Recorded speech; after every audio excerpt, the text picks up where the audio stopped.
Lur, sekitar tahun 95-an ya Lur, setelah final test kita itu berlima ya, kami berlima itu menuju Magetan melalui stasiun Senen ke stasiun Magetan, tanpa konfirmasi lagi ke teman kita ya, ke Engkus ya, ke Engkus tuh Kus Endarwati, itu teman kita ya dari kampus, karena dia sudah pulang duluan tuh ya, dia lagi sakit, orang tuanya sakit, jadi dia nggak mengikuti ujian.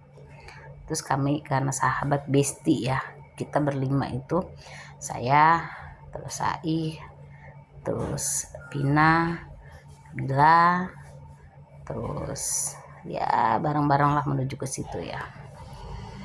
Jalan, setelah sampai di stasiun Magetan, baru kita bingung ya, karena bermodalkan telepon, nomor hand telepon ya, kita teleponlah rumahnya ya, dan lalu dijemput sama si Engkus. Dengan kagetnya dia ya, akhirnya, loh kok kalian kesini nggak bilang lagi ya, karena kita merasa bestie ya, untuk melihat keadaan orang tuanya yang udah sakit, apalagi bestie kita itu sangat-sangat deket ya. Akhirnya kita menuju ke rumahnya ya, rupanya rumahnya itu terletak di bawah kaki Gunung Lawu.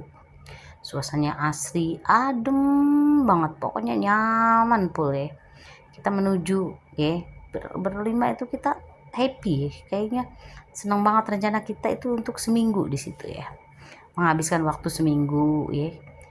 Malam pertama ya Besti, kita malam pertama itu tanpa ada apa-apa ya, kita makan-makan, ketawa-tawa. Terus pagi tuh kita di belakang rumah kawan kita itu ya, ada lapangan, di belakangnya itu kan ada sawah membentang luas ya, burung-burung banyak. Yang namanya kita orang Jakarta norak yang nggak pernah lihat sawah hamparan luas membentang gitu ya, kita seneng banget, kita lari-larian karena ada lapangannya ya. Entah mungkin fungsinya apa itu lapangan, entah buat menjemur padi ataupun apa ya, itu kita lari-larian, kita kayak anak kecil tuh Besti. Suatu malam nih, pas malam ya, malam kedua, di hari kedua itu ya, sekitar jam 12 malam itu, ada teman kami ya yang bernama Saih tuh, karena kami tidur satu kamar tuh rame-rame ya, digelar tikar di bawah tuh. Di belakang rumah kami tuh ada kandang sapi ya, kandang kambing itu ya, karena misalnya udah malam ya, ayam itu nggak ada suara apa-apa ya, selayaknya binatang tidur ya, orang-orang juga pada tidur ya. Tapi malam Saih tuh pengen ke kamar mandi, terus lambat laun ya ada suara ya, denggungan kayak semacam gending, dan lambat tapi makin didengarkan makin kencang, hingga si Sa itu membangunkan saya, Pina, Bila, terus dibangunkan dengan si Saran, dibangunkanlah kami ya, dibangunkan kami. Terus kami bingung ada apa nih, ada orang hajatan apa ya, kata si Sai. Emang kenapa, kalian nggak dengerin nih ada gendingan begini, rame bener, rame banget nih. Terus enggak tuh, kami bilang ya, sampai saya bilang tuh. Terus kata dia, coba denger nih, segini kedengeran ramenya. Terus kan ya, siaran denger tuh, oh bener ya, kok ada laut, ada dangdut, kayak semacam kayak gending ini, kayak biasanya kayak ada hajat nih, kita lihat yuk gitu kan. Karena kita nggak pikir panjang ya, tanpa konfirmasi lagi sama Singkus yang dia tidur di kamar ibunya ya, yang menjagain ibunya. Kita keluarlah, kita pikir ya di kampung itu sama kayak di Jakarta. Keluarlah, dibuka pintu, kok dengan angin yang sangat kenceng ya. Terus ya kalau saya pribadi tuh, leher kita udah berdiri tuh, bulu roma tuh ya, tangan-tangan kita udah berdiri, entah karena dingin atau karena ngeri-ngeri sedep gitu ya. Terus si Saih bilang, kita ikutin arah suaranya yuk, kayaknya deket nih, kita penasaran nih. Terus nggak dibangunin sih Singkus nih, jangan, takut mengganggu, ini kan orang tuanya lagi sakit, kita jalan aja. Lo tuh deket ini, kayaknya suaranya tuh deket tuh, ada agak kelihatan, ada cahaya-cahaya itu gemerlap gitu, berarti jangan-jangan bener tuh dari belakang rumah Singkus itu, dari belakang kandang kambing ya. Terus kita lihat ya, perhatiin jalan terus, mengikuti cahaya dan gendingan musik. Kita jalan berlima tuh ya, makin deket makin jauh suaranya ya. Tapi namanya anak Jakarta yang rada-rada pekok, yang rada-rada brengsek, yang rada-rada bangor gitu ya, kita tanpa pikir banyak terus aja kita ikutin ya. Gak berasa masuklah kita di hutan jati, karena kita memang kadung penasaran ya, kita terus jalan tuh ya. Tiba-tiba nih ya Lur ya, musiknya berhenti gitu ya.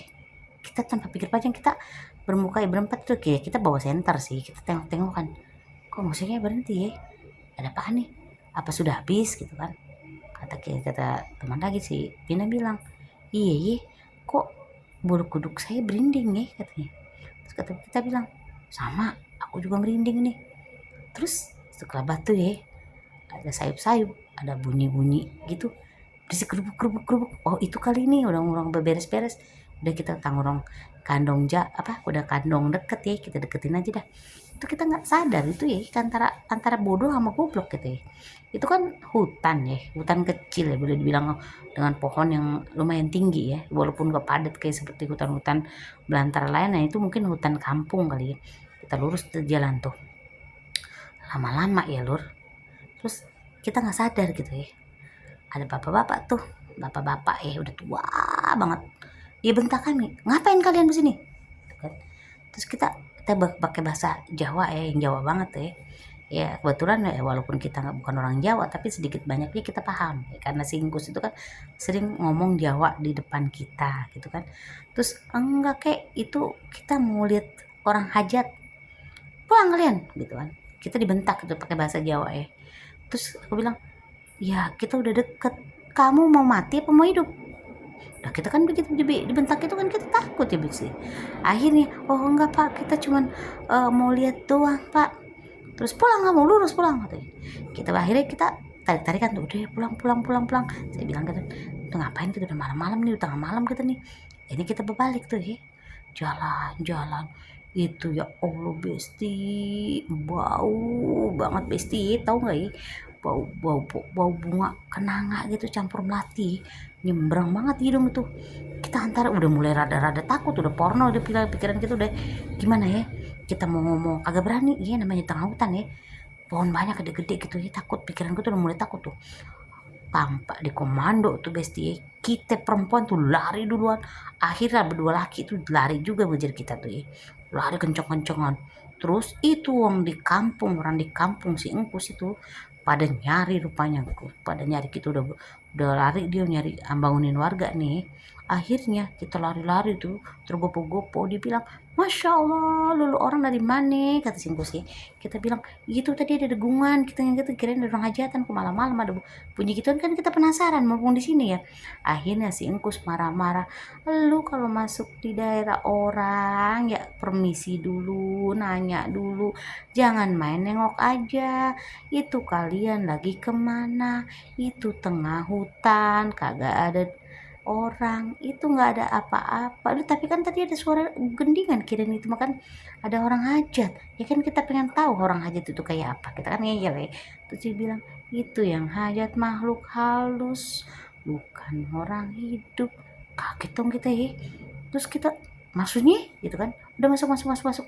Akhirnya kita suruh masuk ke rumah, suruh pada mandi, dimandiin pakai kembang. Kita bingung ya, kita mau antara percaya nggak percaya ya, gimana ini apaan sih. Udah mandi, dari sesepuh kita disuruh mandi. Akhirnya kita namanya disuruh mandi kayak orang bego, kita mandi ya, kita mandi jebar jebur. Setelah mandi kita dikasih kopi pahit ya, dikasih kopi tuh ya. Terus tadi tanya rasanya apa, manis. Oh yaudah, rasanya apa, pahit. Akhirnya ya cuman satu orang yang bilang manis. Akhirnya tuh udah diam semua, istirahat. Yang manis itu dikasih makanan sama sesepuh situ. Udah nih, kamu berhubung kamu ngerasain manis nih, dikasih ini, makan ini berupa jenang. Kita juga nggak ngerti itu ya apa jenang, sama apa yang agak pahit-pahit itu, suruh dimakan, suruh dipegang. Udah kamu tidur aja, berdoa, katanya bilang, istirahat, nanti besok pagi ke balai desa ya, mau di acara kayak boleh dibilang apa ya, kayak di rukyah begitulah. Akhirnya kita tertidur. Yang namanya kita tadi habis ada kejadian aneh, boro-boro bisa merem mata tuh ya. Kita beli rumpi. Terus lagi menjelang sekitar jam 4:30 tuh kan ada ayam udah mulai berkokok tuh ya. Terdengar juga ya sayup-sayup kayak ada orang manggil Sai. si saya udah bingung, tuh ada suara manggil aku ya, apa sih Engkus, apa mamanya Engkus gitu ya, kita ada gimana gitu ya. Terus kata kita bilang, kagak ada suara apa-apa lu, kamu nih ngomong apa? Enggak, ada yang manggil gua katanya. Ini kok ada menjerbong ya suaranya tuh kedengaran di kuping kan gitu. Udah itu tuh bukan apa-apa. Ya kita sih rada curiga ya, karena dibilang tadi kan kata orang itu kan di situ tuh kan tempat keramat atau tempat orang muja. Ternyata tempat orang muja. Ya berhubung kita udah menjelang pagi, mata ngantuk, akhirnya tertidur. Pagi-pagi jam 10 pagi kita dibangunin tuh sama yang punya rumah, sama Singkus sama bapaknya Ngkus. Dibawalah ke balai dasa, ke pendopo nih. Di pendopo di situ kita didudukin, kita diceramahin gitu ya, diceramahin, dikasih nasihat. Lama-lama gini, kita bukannya ngusir ya nak, katanya. Kalian mau pulang kapan? Kita kaget kok, kita baru datang berapa hari udah ditanyain pulang. Ya enggak pak, kita sekitar seminggu atau 10 hari lah menetap di sini, namanya ketemu gini-gini. Oh bukannya apa-apa nak, daerah sini bukan seperti Jakarta. Di sini pinggiran, masih banyak yang pantangan, masih banyak hal-hal yang harus ditaati, nggak seperti Jakarta. Di sini kan istilahnya masih sangat pedesaan banget lur. Iya pak, ya nantilah pak, kita pikirin dulu pak, masalahnya kita masih kangen. Kayaknya Singkus itu semester depan baru masuk ke Jakarta pak, baru pulang ke kampus. Dia bilang, oh ya sudah, cuman tolong kalau malam kalau kemana-mana minta izin, minta ditemenin sama yang punya rumah. Iya pak, enggih gitu kan. Akhirnya kami pulang ya, kita ngereneng aja gitu ya, kami berlima itu kenapa gitu ya, apa salahnya gitu ya, kok ribet bener gitu ya. Kita main-main aja kan, kita pikir kan ya namanya orang main ya, tanpa ada rasa pikiran dan curiga gitu ya, namanya anak Jakarta gitu ya, walaupun ya udah gede pikirannya kan masih kayak anak-anak SD SMP kali ya, pikirannya disamaratakan kayak di Jakarta ya. Terus tiba-tiba ibunya Singkus almarhum, ya namanya orang tua teman kita meninggal, otomatis kan kita harus ya duduklah di situ, menemani lah, berduka lah ya, menemenin sahabat kita. Tambah lama lah istilahnya, tambah lama sampai proses penguburannya kita ikuti. Ternyata ya Lur, itu kuburan itu kita malam-malam sudah lewatin. Rutenya kan kita masih apal gitu ya, dari belakang rumah lurus ya, ternyata kuburan di pohon-pohon hutan itu, ternyata rupanya kuburan. Dalam kuburan itu ada kayak semacam sawung tapi isinya kuburan satu kuburan yang dikelilingin kain putih ya. Malam itu kita nggak lihat itu ya Lur, kain putih, cuman antara kita kok itu kuburan beda sendiri ya Lur. Kita liatin, nengok aja ya, kita lihat-lihatan kami berlima itu ya. Tapi ya sudahlah, kita nggak usah dibahas, ini namanya kita kuburan ya. Setelah pulang, kita pulang ke rumah gitu ya. Ya kalau misalnya ini kan ada acara pengajian ya malamnya, pengajian apa ya kita ikutin gitu ya. Terus di malam berikutnya tuh ya, kandang sapi, kandang kambing itu berisik banget loh ya, berisik banget, kayak seolah-olah nggak mau ini ya, nggak mau ada binatang yang ada apa gitu ya. Kita lama-lama kan kita bingung ya, ini kok berisik amat gitu, ada apa nih ya. Akhirnya kita tengok ke belakang ya bersama teman kami. Besti, nantikan part keduanya ya, ini lebih seru dan lebih menegangkan Besti nih, insya Allah. Part kedua ini tradisi ataupun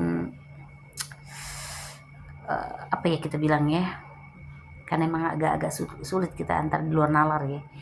Ini Lur, kayaknya kisah ini kalau dipikir-pikir antara iya dan tidak Lur. Part 2-nya ya, saya saksikan di channel saya Nunu Story. Terima kasih Lur, part kedua ya Lur.